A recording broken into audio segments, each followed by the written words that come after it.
What up? What up? Hey guys out there in internet land. This is Mac and Eric with Indie Invasion Shorts. Back another Wednesday, another game topic to chat about. And we'll give it a little bit of time for people to jump on. We are streaming on our Facebook. We are streaming on YouTube. And we got the Twitch going. And if you guys could please go to any of those, like, subscribe, share, follow, all the button smashing things to help us out. We'd really appreciate it. We're kind of on Discord. Kind of on Discord right now. I just shared the YouTube link on Discord. So if you're and we're going to work on figuring out how, if at all humanly possible, we can have this stream. Learn technology. Oh no, learning stuff. This is going to be. Hey, surprise, surprise! Look who gets the gold star today. Gold star. He was there already when we were experimenting. Yeah, he jumped out. We're like, there's gold star for you, Todd. Gold star, big giant gold Wild West Exodus star. How about that? I got one of those. I got one of those too. So, thanks you guys for joining us for another show topic. We got I think a good topic. This one I think I thought of when I thought, I thought this was right up your alley, Mac, because a lot of times when we're talking about games and one of your favorite things is narrative. You love narrative. The mechanics and stuff could take a back seat, but as long as it's got a narrative, that makes the game fun. Now, narrative in a game, one of the things it does. It's Alder. Oh, let's toast Alder. Good morning, Alder. But one of the things narrative does in games is it sucks you in, right? It immerses you. So I thought tonight we'll go over that as a topic, immersion. So deep mental involvement. What makes a good game immersion for you? Or you all out there, I guess, right? And if you guys have suggestions, throw them up in the chat. We got chat going too. Well, the funny thing is I was kind of joking with the little hands and everything, but immersion is that it's that deep mental involvement. So it can be anything from the story. I think you know this guy. I think I might know that guy. It can be anything from the story to the miniatures to the terrain, all of that stuff that we're going to talk about. But the thing that's interesting, because it's deep mental involvement, I mean, that's the definition of the word. I didn't make it up. You can blame Webster for that one, okay? But it can be the rules too. Yeah, it can be the rules. If you're down for something like Infinity, a crunchy rule system could immerse you. Super, super, super crunchy. Or old BattleTech or Starfleet battles or something like that. That's still immersion. So I wanted to throw that out there before we started diving into it, because I think the default in our brains when we say immersion is usually narrative, right? Right. That's where our brain goes. Yeah. But it's so much. But it really is so much more than that, because for each one of us, it's something else that's going to immerse us in the game. Get that deep mental involvement. The brain burner, right? Brain burner, baby. You got it. So yeah, like we were saying, a good game will make you feel part of the world and suck you into it with immersion. So let's start right off the top, Mac. I usually save questions like this for the end, but what is a good immersion for you? That if it's not narrative, what else would it be for you? Oh, it's the tabletop. It's the third player, right? It's the third player. Yeah, for me, it's always gonna be the third player. That's why my whole basement is filled. Look, I got giant mushrooms sitting behind me. Lots of giant mushrooms for my Alice in Wonderland-esque. Oh, I thought that was for Candyland. It is for Candyland. It's for the new version of Candyland, Twisted Candyland. Look, Alder says immersion 3, 2, 1. Max starts talking about Twisted. Oh, well, maybe a little bit. You know what you like, but it really is. It's about the terrain, and I'll tell you. So there's a couple of things, and I'm gonna pay homage to Alder for this one, okay? Because I am gonna talk about Twisted. I love a table where the tabletop really is the third player, and what I mean by that is dangerous terrain, random things happening on the tabletop. Deep Wars and Shadow Sea are really good about that too. They've got these random things. There's plants that can eat you in the middle of the game, all kinds of stuff like that. And just setting the table up, I'll spend usually 45 minutes to an hour just setting up the table. The time most people will spend building their list. I've seen you. Yeah. I've seen you do it at Adepticon. Yeah, everything's got to be in just the right place. It's the little rocks. It's breaking up the lines. It's all that kind of stuff. So for me, if it's not the story, now this is totally a loaded question for me because I can give this kind of argument on every point we're going to talk about.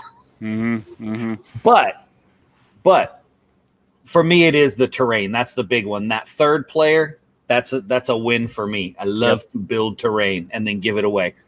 See, for me, I think it's actual specific models, but not just any model. A model that's a character. You know, he has a name, not the your scrub guy that has no name, but your name characters that usually in most games they have some kind of, even if it's a couple sentences, some kind of backstory. So you feel like you get to know that character and get invested in it.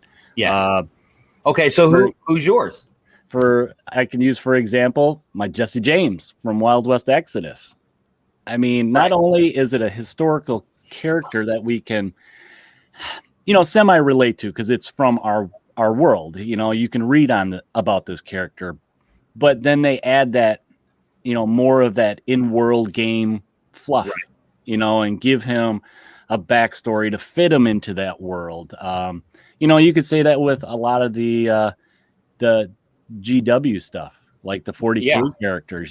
They wrote how many novels about some of these characters? How many times have we said that before about 40K? Whether you love or hate it, you can't get away from the fact that they have an extensive lore for you to dive into for exactly that kind of immersion with the character. And when you mention that, it makes me think specifically of the Drowned Earth and the character Hove in the Drowned Earth. That's that one character is the whole reason I play the faction. Oh yeah, a lot of characters, when you kind of start deep diving in them, you get attached to them. It can really get you into a game system, and then when that character dies during a game, man, you just want to pack the rest up and go home. You're like, oh well, I don't want to play anymore. Well, to be fair, Hove is my sniper too. So when Hove dies, it's kind of like, oh, that kind of sucks. So we got a couple comments up here. Let's take a look at some of them. So Spaz, talking about the terrain sounds like a great segue for the podcast topic I just suggested in Discord. And that says, hey, Indie Invasion, how about doing a cast about where to get and make terrain for your games? I don't even think I saw that, but he just posted it. Oh, he just did. Hey, we were reading. Well, we're like this. Like, boot. It was we were having deep mental involvement. That's what it was. It was deep mental involvement. We were immersing ourselves. So let's see. What else we got? Todd is mentioning Frostgrave for immersion. I think he's referring to rules, maybe? Yeah, pipe in on that one, Todd. What part about Frostgrave are you throwing in for the immersion? And then let's see. What?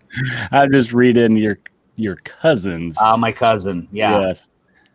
You could throw that one up there. There you go. Oh, okay, yeah. So for those of you guys watching, he says, preach, Bill. My name is William McClelland. So I'm Mac because of my last name, because of being in the service, and my family's always been Mac.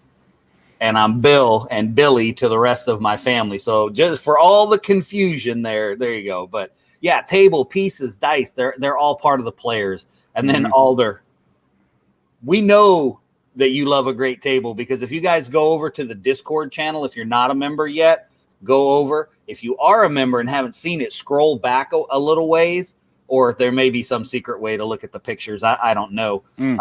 But Alder posted a super cool, this is not a test board. Yeah. Oh my God. If that table doesn't suck you in. Yep. That's an immersion table. I want to use that table for a couple games. Oh yeah. Last Days Zombie Apocalypse. I want to play Eden on it. I want to play, I just want to play a bunch of stuff on it. So it looks like Todd's mentioning terrain being the third player when he's talking about Frostgrave. Yeah, I could totally see that because that's the kind of game that it kind of excels with terrain. You don't want just a flat board. You want terrain for them to interact with. And it also does. It's got the wandering monsters and stuff too. Okay. So your table is, and I kind of include any kind of wandering monsters as part of the table because they're a set piece, even though it's not a hill or a tree or a scary plant monster that's going to suck your face off and eat your brain. It's still, that's part of it. So there's all that dangerous stuff in Frostgrave. I forgot about that. I haven't read my Frostgrave book in a while, and I don't have anyone to play with. All right, so I'm going to go back to terrain because you made me think of something when you were talking about terrain. So you were talking about how you spend an hour and stuff like that, and me and you have talked about setting up a terrain and kind of your mind thought and stuff. And one of the points I remember you bringing up is that, you kind of, when you're setting up your terrain, say it's a town, that town has a history, whether it's the people in it or it's the town itself. And like historically, you can look up, Tombstone. Right. Everybody knows what Tombstone, that town, OK Corral and stuff. So these places have a story. And even if it's not, a historical town, maybe it's fictional, sci-fi or whatever, you can, it's not wrong to say, well, I'm going to take Tombstone and put it in space just make it space OK Corral. You could do that. Yeah, that's so much fun. I did that with all of my Wild West Exodus boards. Yeah. Every single one of them was a named place and had named characters that were part of it. And that was fun building that narrative that was my terrain. And it makes you feel part of the town. Like, Billy Joe Bob, got shot down the street there and and all that kind of stuff. So that little touch will, suck you in. Right. I even stole a character from the movie The Unforgiven to put in my town, Pepper Creek, where I had Two Gun Corky. He only had one arm. You figure out why they called him Two Gun. Okay. But so I had a lawman model from my sprue that, for those of you, anyone who has ever built any Wild West Exodus models knows that they remind you of Malifaux because they have some fiddly bits on some of them. And it was just the regular lawman, and I had an arm just went flying. It was like, oh yeah, that's never gonna find that, not in a million years. So I just made him a green stuff sleeve because he didn't have an arm. So thus Two Gun Corky was the deputy in Pepper Creek. That's right. Okay, so let's go to, we touched on rules a little bit. So rules can immerse you in the game too, right? We mentioned, some people like the crunchy stuff, others don't, but that's one thing that can do. The other end, say the rules are, they're fast, easy, and smooth to follow. Just having that will maybe make it easier to suck you into that game. And sometimes the rules will, like a good rule set will almost have a reason why it works a certain way, and it makes sense in the whole grand scheme of the action, what's going on the table between the models. I think that's one thing that can you start playing, all of a sudden it's like, what, we're done already? And I like that there is a dichotomy between those two extremes in games, and people don't have to fight over which one you like. You know what I mean? It's okay to like both of them. So for instance, I love Relic Blade, and Relic Blade's fast and furious, dice chucking, rumble slam. Fast and furious, dice chucking. If you're not laughing, you're not playing rumble slam the right way. But at the same time, Rain in Hell, super easy as well. But at the same time, I like Starfleet battles. And if anybody out there, I'm guessing there's a couple of people old enough to know Starfleet battles. And there's a lot of crunch in Starfleet battles. But it's a fun game. Todd brings up a good point in the rules. Games that let your party or model level up, like old GW stuff like Mordheim, Warhammer Quest, Dracula's America. We mentioned Reign in Hell. I mean, there's a lot of game systems out there that as you play, whether it's just game to game and you can level up, or most have like a campaign system. Right. So the campaign system could be just a number of scenarios linked together through a narrative or a story, or they could just be like missions, and you earn experience points or something to basically. You think about RPGs, it's like they're leveling up. Right. And I don't think so.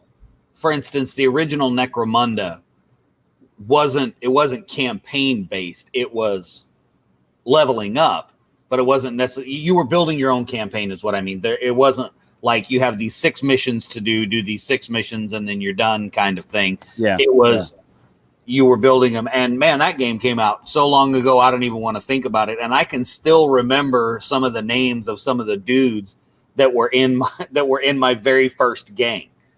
And that's because of that immersion part of it. You know what I mean? Mm-hmm. So we got Seth is here too. What's happening, Seth? And Mike's just joining us. That's been with us for a couple of minutes. But yeah, the rules can just as easily draw you in. I think I tend towards the lighter rules because I'm not a competitive player. And as much as I like to play Starfleet battles, that game's somebody jump across the table and beat you up kind of competitive for that one. You know what I mean?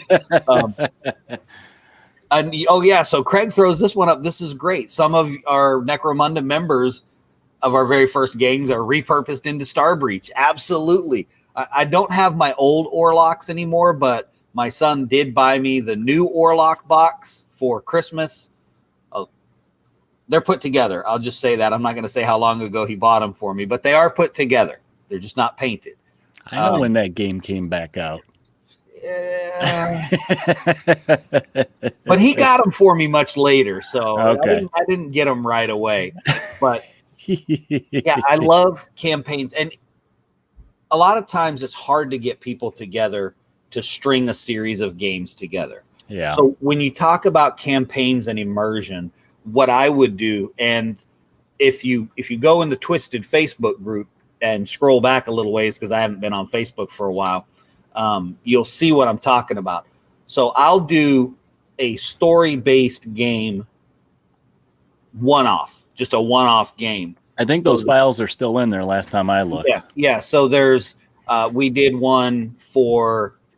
the contest where we had you wrote the one where you were basically fighting the undead.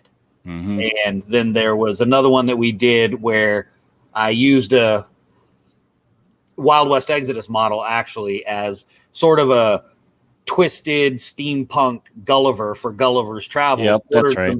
Ordered some 15 millimeter steampunk Victorian dudes and used them as the Lilliputians and ran a scenario just based around that guy. Then we ran our Christmas scenario with Bad Santa and the Crazy Elves. Then we ran a New Year's scenario with Father Time and the New Year's Baby. So, and these were just all one-off games so that people could play and just be immersed in the story. Your basic scenario. So, like, just your one-off scenario has the same effect too. Yeah. Okay. So, let's see. We got Mike brings up Shadows of Brimstone.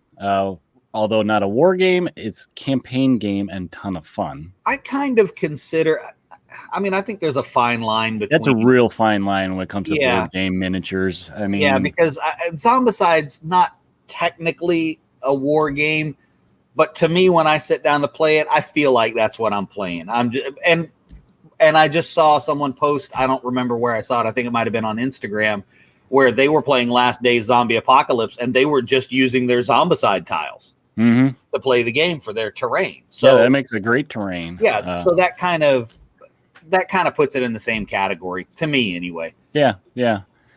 Seth is working on his Reign in Hell cabal. There you go, buddy boy. That's what I like to see. Mine are getting there very, very slowly. Yeah. Seth will be done. And you can see probably before me. One of Seth's painted up in the Discord channel as well. And then Alder throws up there that rules are a minor consideration for me. terrain, campaign, and minis are all more important. It really is for me too. Yeah, it's different for everybody, right? I mean, you're a terrain guy, I'm a mini guy. And like we mentioned before, some people may excel with the rules. Yeah.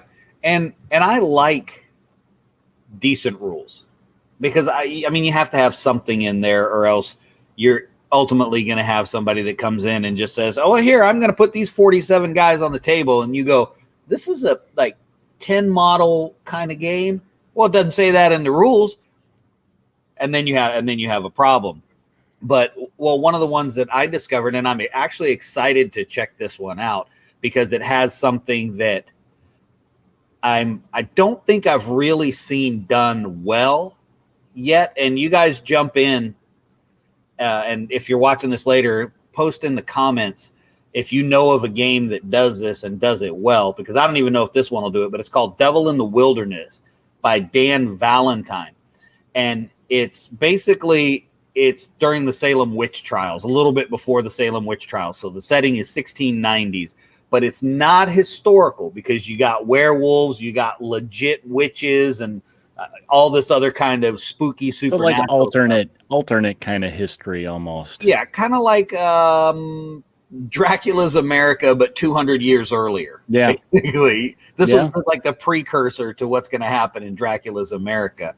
But it's set up for 2 to 5 players. And that was what I was like, wait, okay, hold on a second. 2 to 5 players. So that's something I really I'm looking forward to checking out. Yeah. Sorry, Todd, you better hide your wallet. I strikes again. Here we are, as usual. Mike said he's using Malifaux minis for Reign in Hell. There's a lot of good ones that would work. As a matter of fact, I may have to go grab a couple of mine and add them to my cabal, or just build another cabal. Build another one, yeah. I don't know. But I'm very sorry for the people that will be listening on Podbean, because you're not going to get to see what I am about to show you. Okay, what do you got? I got something in the mail that I am super excited about, and I don't know exactly how we're going to do this yet, but we are going to get some of these out there. I promise. We haven't figured out how yet. Might do a contest, might do some other stuff, but here they are. You won't be able to see them that well, but you can see them on Instagram and Discord. But that's right. It's an Indian Invasion movement template with a 4, 6, 2, and 1 inch side. Bam! No, I didn't get Elasta Ape, Spaz. That one's for you. Here we go. Let's see. Now that you blew up my picture, I'll put it back up there.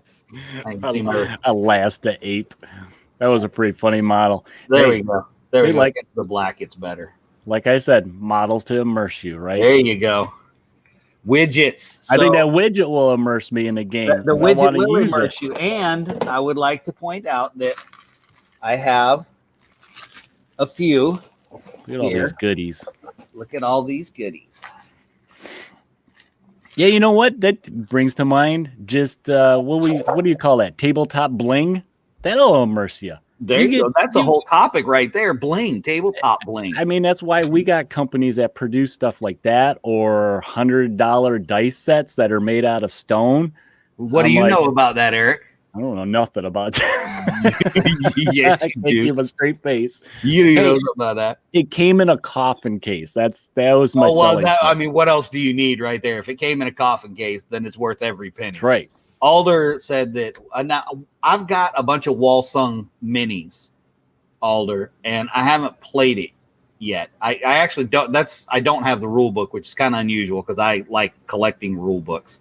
But winning, stealing, priority, or initiative, so that's pretty cool. And with more than 2 players, I would definitely like to check that out. I need to pick up a copy of the rule book just to read it, just so I have it.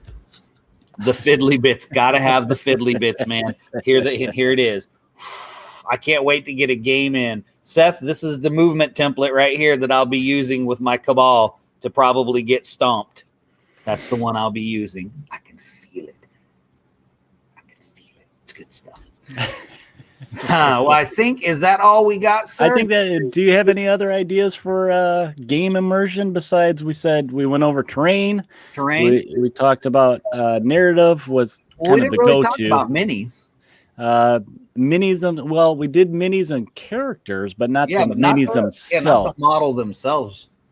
That's true. So a lot of times, aesthetically, a lot of times you'll see a mini and be like, "Oh my gosh, what's his story?" Like, you know, any of those big giant, you know, minis that you get off of Etsy, or like the GW minis that cost like $200 or something. You know, that's enough to get you invested. Yeah, because in that. Well, I've said this before on the show. Ground Earth, Deep Wars, Shadow Sea, and Twisted. Those models are what drew you in, attracted me to the game, and keep you in the game. Right? Yeah, and keep me in the game, especially when I get my Drowned Earth hippopotamus model that I designed. That's what's really going to be fun. And you know, and I could say that about, you know, Wild West Exodus. What the, you know, Creation 7 is what drew me into that, and it's like, you know, just from sight, it's like I wanted to find out more about him. So then I went to that next level where you start finding out the backstory, and, you know, his history. And, you know, I could say that about, God, I am one that really gets drawn to a game because of certain models. You know, we mentioned the wow factor almost, you know? So yeah. Well, and GW is good at getting you the. Oh yeah, they got some wow factor all day long. So I was just looking at the new vampire accounts today, and I was just like, oh. Yeah. So we got a lot of stuff going on. So audio, Mike said audio and background music. Definitely, I like to put. That's a really good one, Mike. RPGers use that all the time. Yeah, I've got in the Drowned Earth Facebook group. If you go there and scroll way back, or actually you can just go to one of the videos. I did a table setup in a game where we had background people or background music playing, and there you go, Todd with the win. That's a win right there. Yeah, you don't want to play with, not to sound rude, but you don't want to play with rules lawyers or just players that are kind of win at all cost almost. I mean, if you're playing with those people, you might be playing with the wrong group. Well, you might not be, though, because if you're that kind of player where you're blood and guts, you probably want to play against somebody who's blood and guts and not after the story. That's true. And Spaz made a good point too, is that if you don't play with the right people, you can often find yourself pushed away from a game because of the people that were playing it. Mm-hmm. So that's another thing. I've had that happen before, whether it's a regular card game. You know, card games are usually, it's a one-on-one type of duel thing. Right. And I've, being the new guy, sit down to try and just learn the game, really. And I've had people just stomp on you. And it's like, well, I hope that was fun for you because it wasn't for me. I don't think I'm coming back. There's a question from Alder. How much for the widget? I have no idea, dude. We just got them in the mail, so I have no clue. But we are going to figure that out, and we'll make them available or something. We got to figure out what we want to do with them. It happened sort of off the cuff. We were at Coastal Con this past February, and there was a guy there who did laser cutting acrylic. I had money from the door and was like, oh, hey, can you cut me some? So that's how we ended up with them. So there was no zero plan for those, and they just showed up. So we'll let everybody know as we figure out what the heck we're going to do with them. Yeah, Todd's kind of going on Rules Guys group together too. Yeah, they do. And speak of the devil, Spaz, we can relate to this one very well because this is how I met this Yahoo. Right. The Mon Pot group formed by Team Covenant. It was one of those experiences that you make lifelong friends in the group. You know, right. And I can say that about guys from Wild West Exodus. I mean, that's how I met you. Yep. How I met, a bunch of the people in the community. Todd, yeah. So that's a neat thing about the games. On the safe side, guys, for needing as Todd has dubbed them, Mac and Eric Fiddly Bit, I can't use all of these, so we will be getting them out to the world in some way, shape, or form, because I might keep 2 for myself, but I'm reasonably confident that I don't need all of those. They make good bookmarks. I am a little bit of a hoarder, though. So no. Not that kind of hoarder. But anyway, I think that wraps us up for tonight. I think that's about it. Yeah, we should probably wrap it up tonight. We're starting to ramble a little bit. We're pretty good at. As Todd likes to say, this is the shortest 30 minutes in the gaming world. And it's done. Wah. Solving the gaming universe's problems one game at a time. But anyway, guys, thanks for hanging out with us. We really appreciate it. We love it when you guys, the most fun thing is when you guys are throwing comments and stuff up. That's a lot of fun for us. So don't forget to check us out on Podbean. We've got a couple new things up over there, a couple audio readings and some other stuff we've been doing for Rain in Hell. But you can check those out on all of your podcast stations, iTunes, Google Play, iHeartRadio, Spotify, Pocket Casts, blah, blah, blah. There's a million of them out there. Some of them you just make up a name and it becomes a podcast hosting station thing. You can also get us on Facebook, YouTube, Instagram, and Discord. The Discord and the Instagram have gotten quite a bit more active lately, so that's been pretty exciting. Yeah, it's been a lot of fun. So feel free, throw your pictures up in Discord. Let's see what you're working on, what you're playing, because if Alder throws up another table picture, you're probably going to save it and make it the background on your computer because it's a pretty good one. Also, if you have any ideas for games we should check out, or you just want to get back at us for introducing you to a game and you feel like you need to introduce us to a game and you want to just get a little revenge on us, you can email us at indieinvasion@gmail.com, and I can almost guarantee you that your revenge will probably work. It will probably be successful. Have no fear. All of those links you can find over at the CoastalCon website, which is www.coastaltext.com. And you can find link. What's that? I don't have my hat. You don't have no more. Coastal Text. You can find the Podbean link, YouTube, our Facebook, the CoastalCon Facebook group, all the links are over there. You can also find the links to our good buddy Jim, the tabletop engineer, his RPG and resource magazine, which is, like we say all the time, the JCPenney Christmas catalog of gaming. But you can also find Discover Games and Unipolar Games on there as well. So you can check out Indie Invasion t-shirts. You can pick up a CoastalCon t-shirt. You can pick up a tape measure of pretty much any game you want to get it customized for.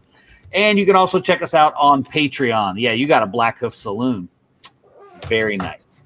You can check us out on Patreon. We do post over there. Nothing over there is exclusive. We just post some stuff over there. We don't post other places, but you can go over and watch it, even if you're not a patron. But if you want to support us, we wouldn't complain. Yeah, we really appreciate it. Mac needs some new headphones because he lost all his tonight. I didn't lose them. I have 5 kids. I didn't lose them. That should explain everything.